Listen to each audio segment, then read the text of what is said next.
Assalamualaikum warahmatullahi wabarakatuh. Perkenalkan, nama saya Arizal Fauzi, NIM F1B017108, akan mempresentasikan materi pembelajaran kuliah mengenai sistem thinking. Di video kali ini, saya akan menjelaskan 4 pokok bahasan utama. Yang pertama, pengertian sistem thinking. Kedua, sejarah singkat sistem thinking. Ketiga, dimensi sistem thinking. Dan yang terakhir, mengapa sistem thinking dan apa keuntungannya. Materi yang pertama yaitu pengertian sistem thinking. Sebelum melangkah lebih jauh mengenai sistem thinking, alangkah baiknya kita mengetahui lebih dulu apa itu sistem.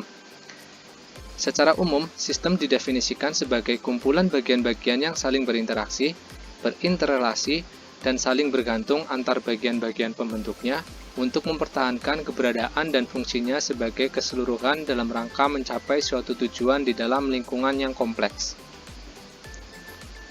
Tubuh manusia sendiri pun merupakan suatu sistem, yaitu sistem biologi yang sangat kompleks. Di dalamnya terdiri dari berbagai sistem yang lebih kecil seperti sistem pencernaan, sistem peredaran darah, dan lain-lain.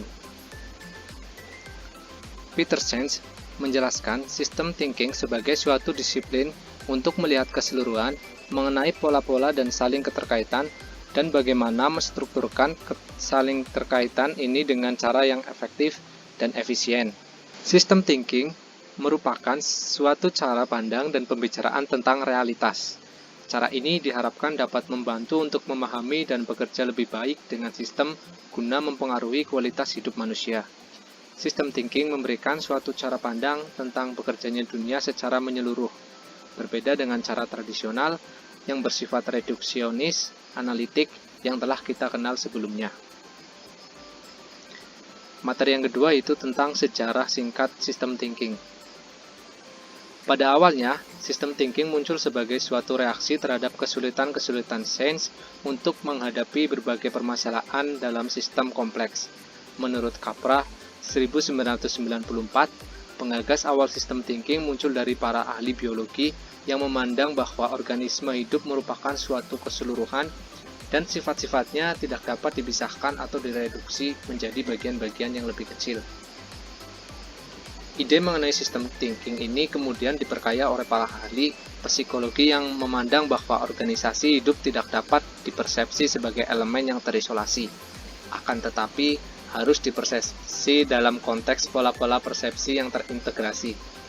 Dalam hal ini, keseluruhan menjadi lebih dari sekedar penjumlahan bagian-bagiannya. Kontributor ketiga datang dari para ahli ekologi yang memusatkan perhatian pada studi komunitas hidup atau ekosistem. Dan sekali lagi mereka menolak melakukan reduksi suatu keseluruhan. Terakhir, ide sistem thinking muncul dari para ahli fisika kuantum yang mempertanyakan kebenaran teori mekanika Newton. Materi yang ketiga yaitu dimensi sistem thinking. Dimensi sistem thinking dibedakan menjadi 3, yaitu paradigma, bahasa, dan metodologi. Sebagai suatu paradigma, sistem thinking merupakan suatu cara berpikir dan cara menjelaskan hubungan dinamik yang mempengaruhi perilaku sistem.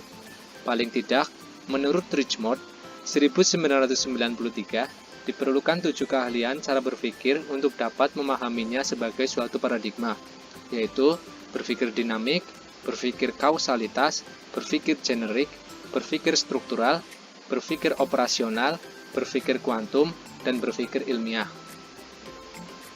Sebagai suatu bahasa, sistem thinking dapat dianggap sebagai sebuah bahasa yang untuk mengkomunikasikan kompleksitas dan kesaling bergantungan atau menyediakan suatu perangkat untuk memahami kompleksitas dan dinamika dalam pembuatan keputusan. Sebagai metodologi, sistem thinking berisi sekumpulan perangkat dan teknologi pemodelan dan pembelajaran.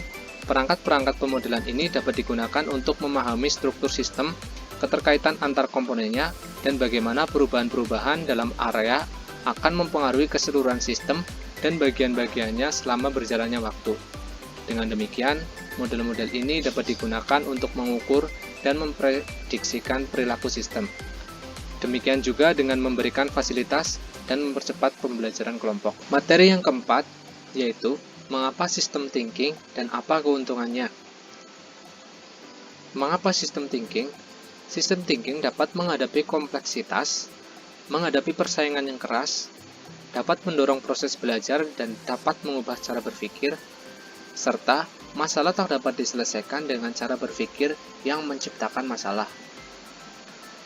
Keuntungan sistem thinking. Yang pertama, mengajarkan kita untuk memikirkan segala sesuatu berdasarkan kerangka metode tertentu. Yang kedua, ada urutan dan proses pengambilan keputusan. Yang ketiga, mencari dan melihat segala sesuatu memiliki pola keteraturan. Dan yang terakhir, bekerja sebagai sebuah sistem.